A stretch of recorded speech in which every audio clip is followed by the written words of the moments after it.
কতখানি ইম্পর্টেন্স রাখে এটা আমরা সবাই ইতিহাসের বই থেকে প্রথম জেনেছিলাম, কিন্তু ব্যারাকপুর আসা আর এখানে পারফর্ম করা এটার মধ্যে একটা আলাদা থ্রিল রয়েছে।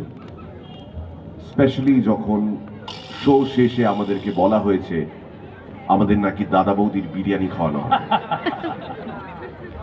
ব্যারাকপুরে যখনই আসি প্রত্যেকটা মানুষ কেন আমাদের দাদা বৌদির বিরিয়ানি খাওয়াতে চায় সেটাই হচ্ছে প্রশ্ন। আমি যেমন একটা প্রশ্ন করতে চাই কাকাকে, কাকা দাদা বৌদির বিরিয়ানির মধ্যে তুমি কোনটা খাবে, দাদারটা না বৌদিরটা? আমি দুটোই খাবো।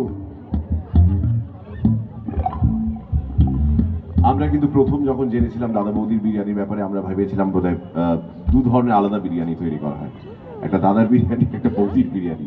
পরে জেনেছিলাম না, দাদা আর বৌদি দুজনে মিলে একসঙ্গে দাদা বৌদির বিরিয়ানি। একবার জোরে হাততালি হয়ে যাক। মানে এই স্থান ব্যারাকপুর বিরিয়ানি রোড ম্যাপে বিরাট বড় একটা জায়গা। সুমন তুই আজকেই বলছিলি না যে আজকে ব্যারাকপুর থেকে ফেরার পথে দাদা বৌদি থেকে খাবো, আর 22 তারিখ বারুইপুর থেকে ফেরার পথে আসমা থেকে খাবো, তুই বলছিলি তো। ওদের আর কোনো দিকে ধ্যান জ্ঞান থাকে না, খালি খাওয়া আর খাওয়া আর খাওয়া।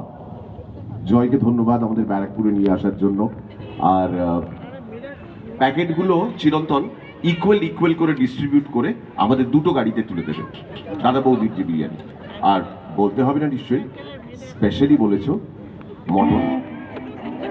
জানি আমরা তো ভীষণ বিরিয়ানি ভক্ত।